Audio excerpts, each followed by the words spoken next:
Are, ang aming pader, nagkukuskus ng ano. Ay, kakaskas pala. Ng yelo.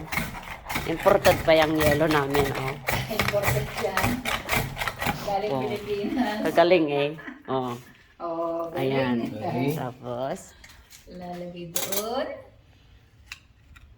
magsalita ka, pader. Yan po ay halo-halo made in Philippines. Yan pong yilong yan ay nanggaling pa sa snow. Okay. Naggaling sa snow. Nagkukay ng snow. Ang galing mag-ano. Ang galing mag-ano. Oh.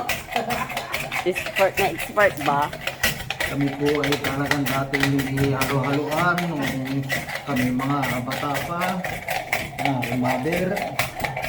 Doon po kami nagtitinda sa ilalim ng bahay ng Lola Sayon.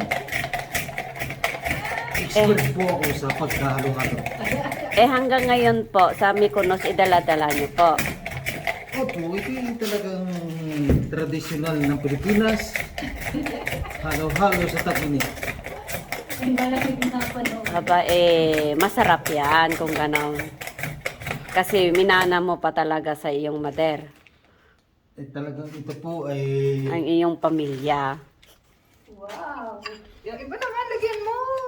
ba hindi pa rin puno. Kinabuhay po ito sa amin noong kami mga bata Tama na. Doon na naman sa kabila. with banana cake. Kailangan yung walang banana cake. Eh, kadami nyo palang negosyo noon.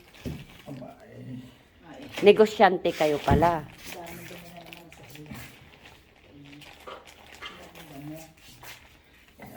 tama na ang video at baka masabang na. Eh, mag-goodbye ka muna. Ay, babay na po sa aming vlog. Salamat po sa 1 million views.